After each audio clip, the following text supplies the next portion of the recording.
अस्सलामुअलैकुम। तो आज जो है हमने अपना चैप्टर नंबर 3 करना है डायनेमिक्स क्लास 11 का। इससे जो एक न्यूमेरिकल है वो ज़रूर आता है, शॉर्ट भी आ जाता है। तो आसान न्यूमेरिकल है, बहुत ज़्यादा नहीं है, जस्ट आपको थोड़ी बहुत कंडीशनों को समझना है, बाकी पूरा न्यूमेरिकल ईजी हो जाएगा। ठीक है, मैं मोस्ट इंपॉर्टेंट ही कराऊंगा। तो सबसे पहले जो है वो अनीस हुसैन में इन्होंने वर्क एग्जाम्पल करके दिया हुआ है। तो सबसे पहले वर्क एग्जाम्पल 1 करते हैं, उसके बाद जो इंपॉर्टेंट है उसे करते हैं। ठीक है, तो सबसे पहले हम अनीस हुसैन को फॉलो कर लेते हैं। ठीक है, अनीस हुसैन। अच्छा, सबसे पहले आपने क्या करना है, गिवन डेटा लिखना है और टू फाइंड, क्या आपने तलाश क्या करना है इसमें। ठीक है, अच्छा कह रहे हैं 50 न्यूटन की अप्लाइड फोर्स है, यानी आपने समझ लो, एक कंडीशन समझ लो कि आपके पास एक बॉक्स था। यहाँ समझो, ये एक बॉक्स है, सिंपल बात समझ आ रही है। और हो सके ना न्यूमेरिकल में छोटी सी डायग्राम बना लिया करो, कॉन्सेप्ट क्लियर हो जाता है। अच्छा, इस बॉक्स का जो मास था वो आपके पास था 8.16 kg, यानी आपको मास मिल गया जो कि आ रहा है 8.16 kg का। इस पर आपने फोर्स अप्लाई की, जो फोर्स आपने अप्लाई की है 50 न्यूटन की। अच्छा, to move on the right across, अच्छा आपने हॉरिजॉन्टली राइट मूव करा इसे, यानी राइट तरफ गए हो लेकिन हॉरिजॉन्टली गए हो। ठीक है, अच्छा राइट लेफ्ट का मसला नहीं है, आप राइट लेना है तो इस तरफ ले लो या उस तरफ ले लो। चलो इस तरफ कर लेते हैं, राइट कह रहे हैं ना। असल में कैमरे में ना मसला ये आता है कि उल्टा भी नज़र आ रहा होता है, कभी कभार मिरर आ रहा होता है। ठीक है, तो ये राइट की तरफ आ गया और 50 न्यूटन की फोर्स से आया। ठीक है, अच्छा surface, what is the acceleration produce of box in the box, what is the acceleration, आपको बॉक्स की एक्सेलरेशन बतानी है कि कितनी एक्सेलरेशन प्रोड्यूस हो रही है। ठीक है, ये लो फोर्स आपको मिल गई है 50 न्यूटन की। अब आप बोलोगे सर इस तरह के न्यूमेरिकल तो 9 मैट्रिक में आते थे या 9 में आते थे, तो आपकी बात बिल्कुल ठीक है, न्यूमेरिकल में अक्सर पूछ लिया जाता है। ठीक है, इसलिए करा दिया ताकि आप लोग थोड़ा सा एक्टिव हो जाओ। F is equal to M A लगेगा, तो ए चाहिए। अब F क्या है, 50 डिवाइडेड बाय 8.16, तो A इज़ इक्वल टू, तो ये आपका A आ गया जो कि आ रहा है 50 divided by 8.16, the answer is 6.12 metre per second square. सब ऐसा ही था तो ये भी ऐसा ही में ही आना है। ठीक है, तो 6.12 बिल्कुल ठीक है। अच्छा, अब अपना जो है वो एमी इंग्लिश सेंटर को कर लेते हैं, क्योंकि देखो इसमें जो वर्क एग्जाम्पल 2 दी हुई है ना, इंपॉर्टेंट है लेकिन उसको रहने दो, वर्क एग्जाम्पल 2 को रहने दो, डायरेक्ट जो है वो अपना एमी इंग्लिश सेंटर पे चलते हैं। ठीक है, अच्छा एमी इंग्लिश सेंटर में हेलीकॉप्टर वाला दिया हुआ है, आपको याद होगा हेलीकॉप्टर वाले ये न्यूमेरिकल चैप्टर 2 चैप्टर 3 से ज़रूर देखने के लिए मिलते हैं, तो आसान होंगे, ज़्यादा मुश्किल नहीं होंगे। ठीक है, चलो अब एमी इंग्लिश सेंटर से कर लेते हैं, एमी इंग्लिश सेंटर से करते हैं।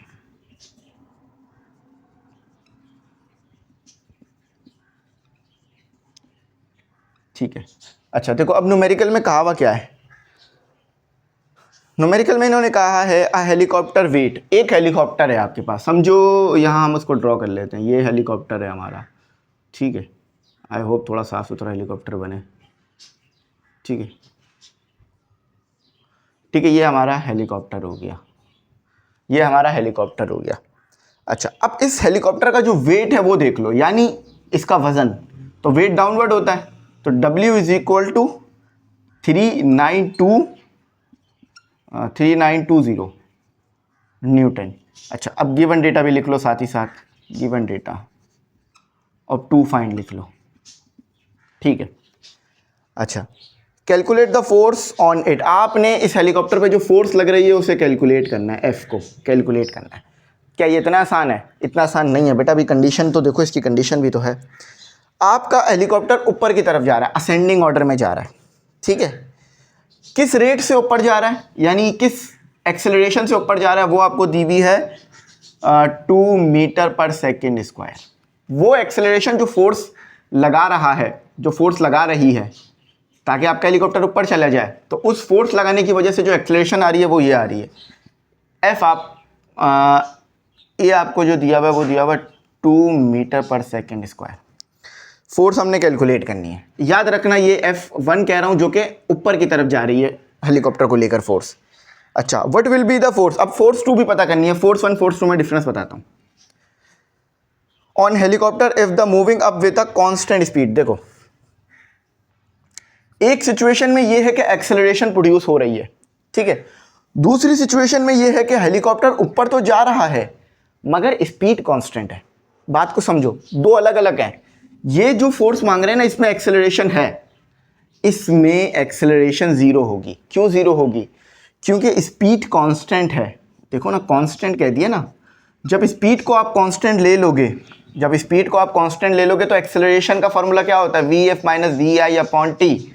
जो एक्सेलरेशन इनिशियल थी वही फाइनल भी, जो वेलोसिटी इनिशियल थी वही वेलोसिटी फाइनल आ रही है, तो इनिशियल फाइनल वेलोसिटी तो कैंसिल हो जाएगी। फॉर एग्जांपल समझो इनिशियल वेलोसिटी थी 4, कांस्टेंट वेलोसिटी कहा, यानी फाइनल भी 4 हो गई, तो दोनों को जब मैं 4 4 रखूंगा तो 0 हो जाएगा, यानी a equal to 0, a equal to 0। दूसरी फोर्स के लिए, ठीक है, यहाँ लिख लो, इसके लिए लिख लो a इक्वल टू 0। दूसरी फोर्स जब निकालेंगे तो रखेंगे। अच्छा, अब कंडीशन देखो, कंडीशन क्या है? देखो कंडीशन सिंपल, आपको समझ में आ रही है। जब कोई हेलीकॉप्टर ऊपर जाता है तो क्यों जाता है? देखो भाई, फॉर एग्जांपल मुझे ऊपर की तरफ जाना है, मेरा वेट है 70 केजी, चलो 70 केजी लो, 70 केजी। तो क्या 70 केजी की अगर मैं 70 केजी बोल रहा हूँ, मेरा जो वेट है ना वो निकाल लो 70 न्यूटन है, समझाने के लिए बोल रहा हूँ, ठीक है। वैसे तो वेट ज़्यादा ही आएगा क्योंकि मास को अगर मैं मल्टीप्लाई कराता हूँ ग्रेविटी से तो फिर ज़्यादा आएगा, तो समझ लो 70 न्यूटन का मेरा वेट आ रहा है, ठीक है। अब मुझे ऊपर जाना है तो 70 न्यूटन से ज़्यादा ही फोर्स लगानी पड़ेगी ना, ताकि मेरे वेट जो नीचे की तरफ है वो ओवरकम हो जाए और मेरा फोर्स लगाना से वो ऊपर जाए। समझो इधर देखो, ये एक बॉक्स है, हेलीकॉप्टर ही समझ लो, चलो हेलीकॉप्टर है। अब हेलीकॉप्टर अगर मेरे पास 10 न्यूटन का इसका वेट है, तो क्या 10 न्यूटन अगर मैं फोर्स लगाऊं तो क्या ये ऊपर की तरफ जाएगा? नहीं जाएगा। क्यों? क्योंकि अगर मैंने ऊपर की तरफ 10 न्यूटन ही लगाई तो 10 न्यूटन एक दूसरे को कैंसिल कर देंगी, बॉक्स अपनी पोजीशन में ही रहेगा, इक्विलिब्रियम में रहेगा, मूव नहीं करेगा। लेकिन अगर मैंने 100 न्यूटन लगा दी तो 10 न्यूटन तो इसको ओवरकम करने में यूज हो गई और बाकी 90 न्यूटन ऊपर की तरफ मूव कराएगी। तो अगर आपको किसी चीज़ को मूव कराना होता है तो जितना उसका वेट होता है उससे ज़्यादा उस पर फोर्स डालनी पड़ती है। तो फॉर कंडीशन क्या बनी कि जो आप फोर्स लगा रहे हो उसमें से माइनस कर दो वेट को, तो ये फिर आपके पास बराबर आएगी उस फोर्स के जो कि टोटल लग रही है। बात समझ आई? क्यों? देखो ये फोर्स आप लगा रहे हो, उसमें से वेट माइनस हो गया तो इतनी फोर्स आपके पास आ रही है, ये भी फोर्स है, ठीक है। अब आपको फोर्स ही तो पता करनी थी तो कर लो, उधर ले जाओ, एम ए प्लस डब्ल्यू, ठीक है, एम ए प्लस डब्ल्यू। अच्छा, अब ज़रा मुझे इधर बताओ कि डब्ल्यू कैसे निकालूं? डब्ल्यू तो मुझे गिवन नहीं है, डब्ल्यू मुझे कहीं नहीं गिवन हुआ तो डब्ल्यू निकालूं कैसे? अब ज़रा ये सोचो, सबसे पहले तो बताओ डब्ल्यू का फॉर्मूला होता है क्या? एम जी, है ना। चलो, तो एम यहाँ कितना दिया हुआ है? मास भी मेरे ख्याल से गिवन होगा, हाँ मास भी गिवन होना चाहिए। एक मिनट ज़रा मैं मास देख लूँ। अच्छा, मास आई थिंक इधर गिवन नहीं है, लेकिन हेलीकॉप्टर का मास भी गिवन होना चाहिए अगर इसको सॉल्व करना है तो। आई थिंक मास भी गिवन, नहीं मास नहीं दिया हुआ, मास ही निकालना है, बल्कि मास गिवन नहीं है, मास निकालना है। अच्छा, तो हमें दिया हुआ क्या था? हमें एक फोर्स दी हुई थी इन्होंने, हेलीकॉप्टर का वेट दिया हुआ था, है ना।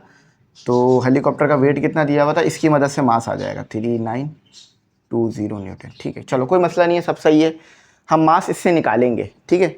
वेट हमें गिवन है, मास निकालना है बेसिकली। मैंने उल्टा बोल दिया कि वेट निकालना है, वेट नहीं मास निकालना है। तो इसको ऐसे लिख रहने देते हैं, M A plus W.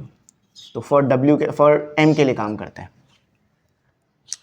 M कितना है, मतलब एम निकलेगा कैसे? ऐसे निकलेगा, W is equal to M G. तो डब्ल्यू को इधर ले आओ, जी को इधर ले आओ, तो मास आ गया। तो कितना वेट दिया हुआ है? वेट हेलीकॉप्टर का है 3920 और 9.8 ग्रेविटी, तो ये मास आ गया आपका, ठीक है। तो 3920 डिवाइडेड बाय 9.8, 400 आ रहा है, 400 kg का मास आ गया आपका, ठीक है। अच्छा, अब देखो, अब तो सारी चीज़ें आपके पास है ना, तो फॉर एम के लिए काम किया ना, इधर लिख लेते हैं। तो यहाँ लिख लेते हैं फॉर एफ। तो F is equal to M A. M कितना आया 400 और ए कितना आया 2 प्लस डब्ल्यू कितना था 3920। तो ये इसमें 800 ऐड कर दो, आपका आंसर आ जाएगा। तो 3920, द आंसर इज 4720 न्यूटन। इतनी अगर आप फोर्स लगाओगे तो आपका हेलीकॉप्टर ऊपर की तरफ जाएगा। ठीक है,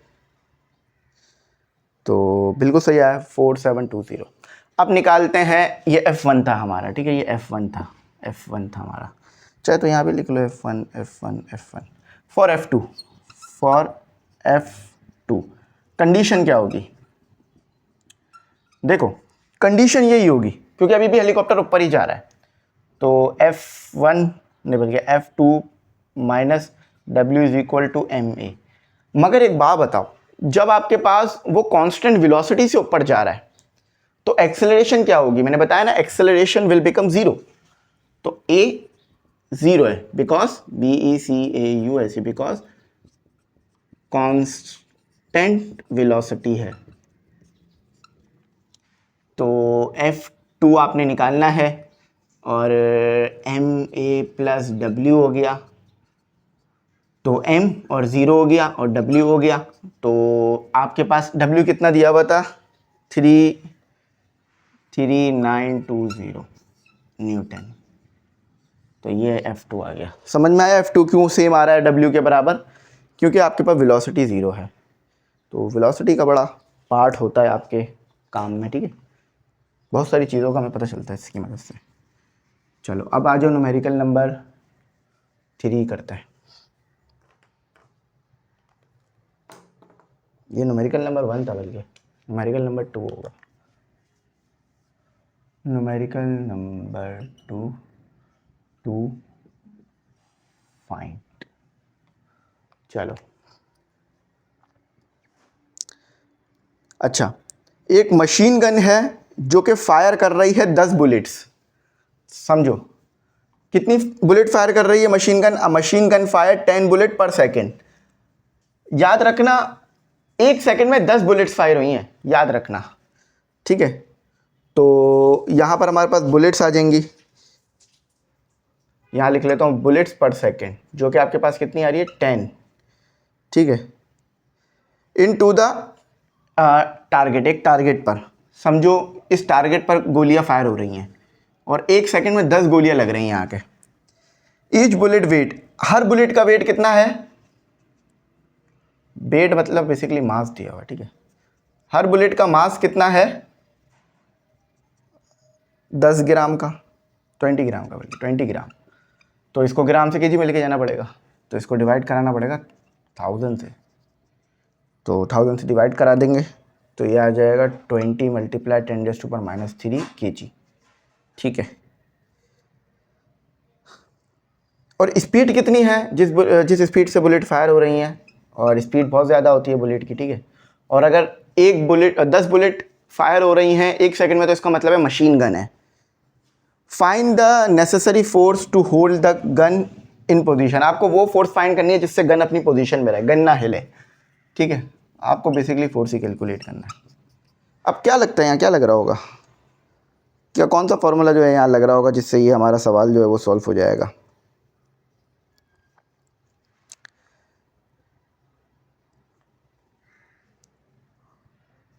अच्छा चलो अब इसको जो है वो आगे करते हैं और आगे इसको लेके चलते हैं, आगे समझते हैं। अच्छा अभी हमने क्या किया है? अभी हमारे पास ये मास आ गया। इस मास को अगर मैं खोल के लिखूं तो 0.02 kg, इस तरह भी लिखा जा सकता है, ठीक है। अच्छा नंबर ऑफ बुलेट्स कितनी हो गई? ये हमारी है नंबर ऑफ बुलेट्स। मैंने लिख दिया बुलेट्स पर सेकेंड, ठीक है। बुलेट्स बुलेट है, बुलेट्स नहीं होता, ठीक है। अच्छा अब हमने क्या करना है? मास ऑफ 10, तो एक बुलेट का मास कितना है? 0.02, तो 10 बुलेट्स का कितना होगा? मल्टीप्लाई करा दो उसको। तो यहाँ लिख लो मास ऑफ 10 बुलेट्स,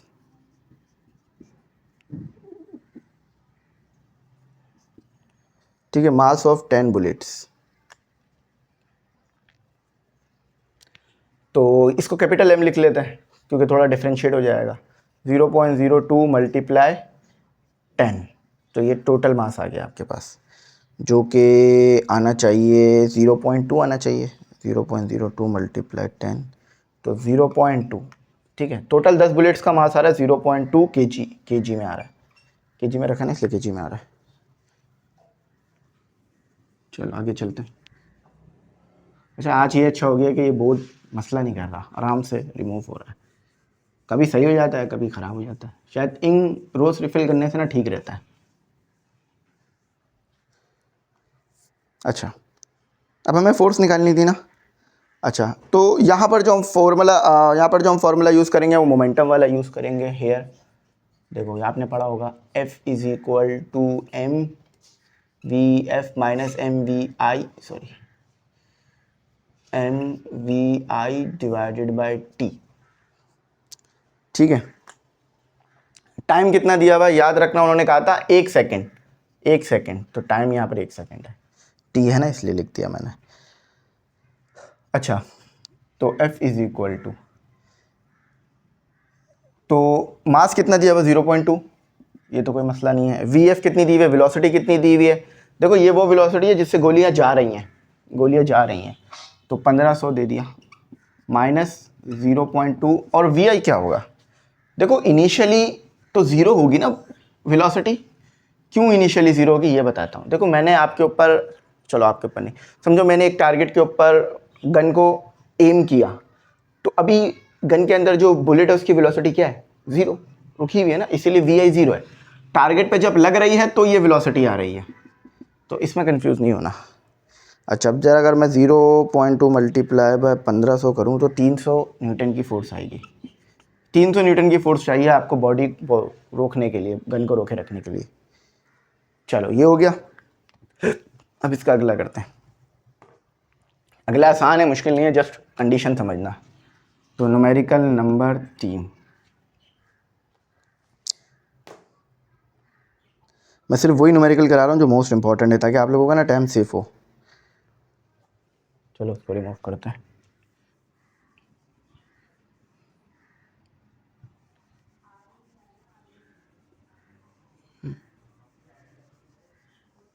इसको सेव करके फिर अपना आगे लेके चलते हैं। अच्छा, अब देखो कहा क्या जा रहा है, सबसे पहले पढ़ो।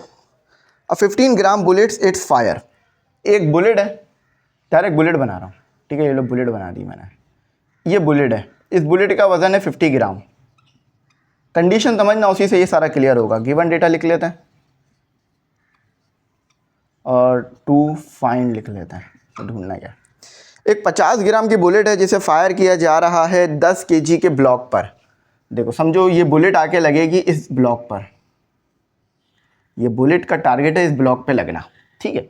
अब इस ब्लॉक का जो मास दिया हुआ है वो आपको दिया हुआ है 10 kg का, तो ये आपकी M1 लिख लेते हैं, बुलेट का मास लिख लिया हमने। M1 मीन बुलेट मास और M2 mean.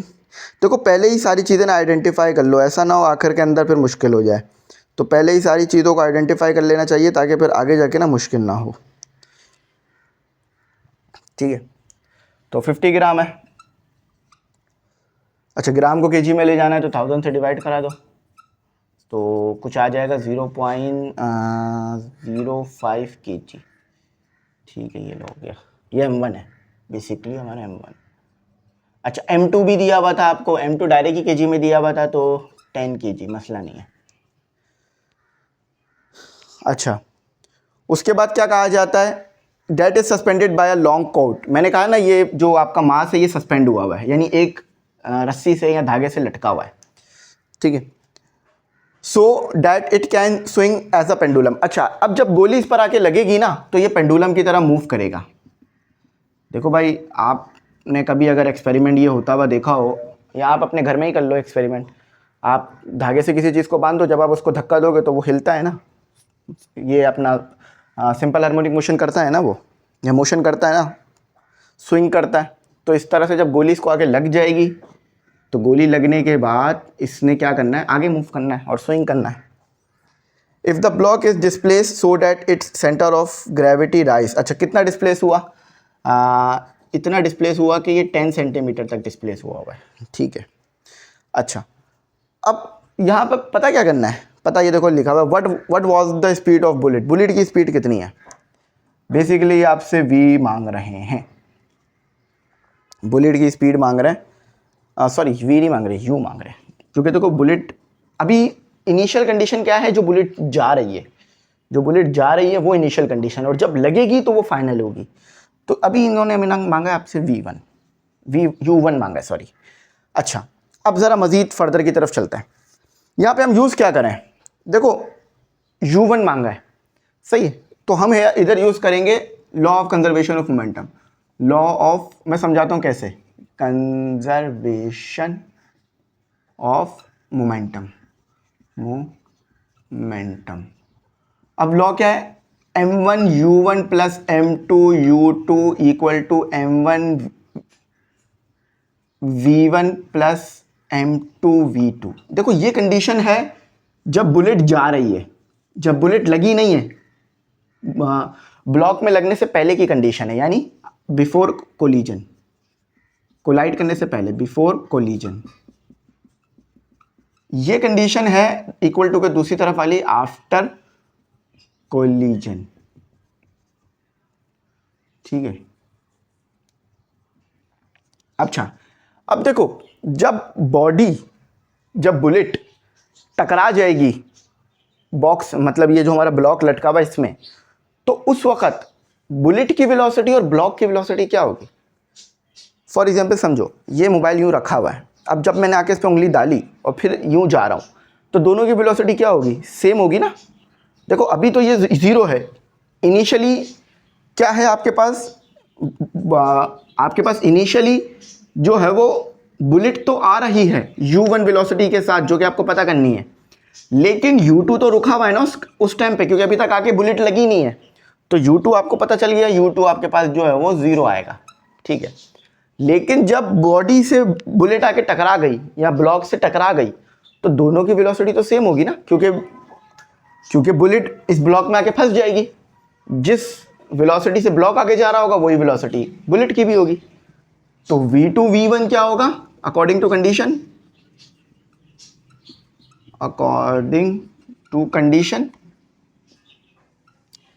v1 v2 same होगा, जो कि v कहा जा सकता है। अब बहुत हद तक आपके सामने इक्वेशन सेटिस्फाई, मतलब इक्वेशन क्लियर हो गई है, ठीक है। चलो कर लेते हैं मज़ीद। तो m1 कितना है, m1 पुट कर लेते हैं।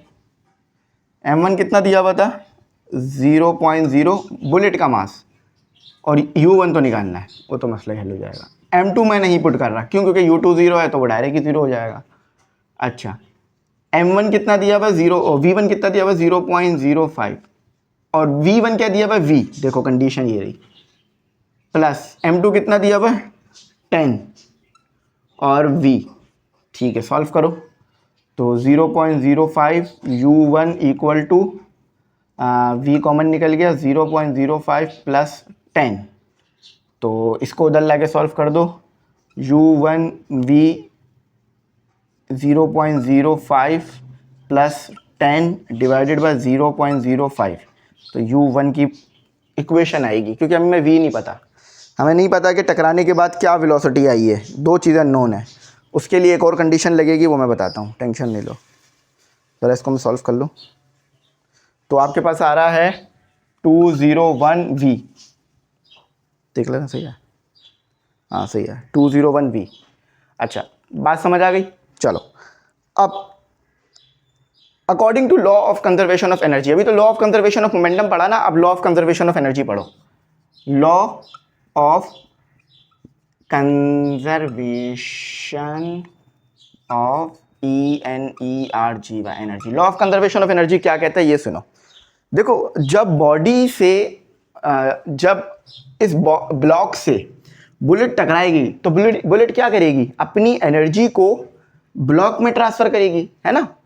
देखो जब ये बुलेट ब्लॉक से टकराएगी, तो जो इसके पास काइनेटिक एनर्जी होगी बुलेट के पास, वो ब्लॉक में चली जाएगी, क्योंकि ब्लॉक रेस्ट में था। टकराने के बाद ब्लॉक मूव किया, तो इसका मतलब क्या हुआ, काइनेटिक एनर्जी में लॉस आया, और दूसरी तरफ जो है वो गेन हुआ पोटेंशियल एनर्जी का। अब गेन कैसे हुआ देखो, इसने तो लूज करी अपनी एनर्जी को, इसने एनर्जी को लिया और एक हाइट पे चला गया, ये लेकर एक हाइट पे चला गया। अब क्या ये वहां जाके रुक जाएगा, नहीं, वापस भी तो आएगा ना, यानी पोटेंशियल एनर्जी में गेन आ गया। काइनेटिक एनर्जी जो बुलेट ने दी ब्लॉक को, ब्लॉक ने ले ली और आगे चला गया, लेने के बाद अब ब्लॉक वापस भी आएगा, तो इसीलिए उधर गेन इन पोटेंशियल एनर्जी हुआ।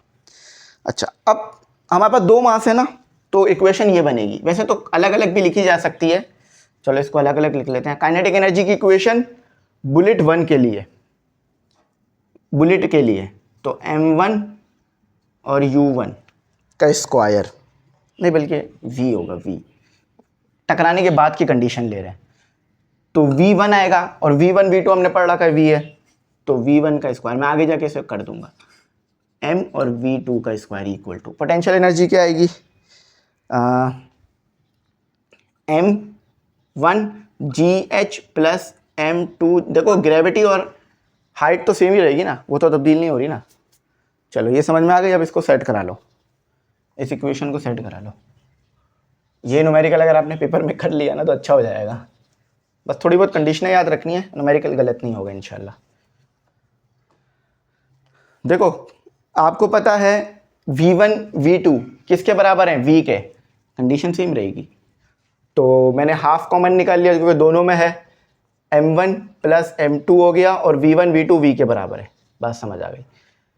mgh भी कॉमन है, gh भी कॉमन है, m1 प्लस m2, और gh भी कॉमन निकल गया, इससे ये कैंसिल हो गया, तो half v is equal to G H, v चाहिए था ना तो 2gh आपके पास आ गया, लेकिन ये स्क्वायर भी आएगा, तो स्क्वायर रूट आ गया, तो v इज इक्वल टू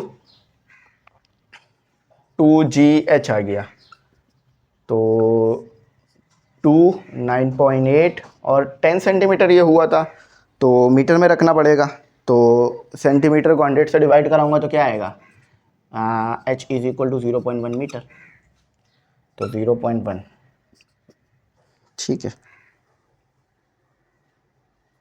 तो 2 multiply 9.8 multiply 0.1, the answer is 1.4 metre per second.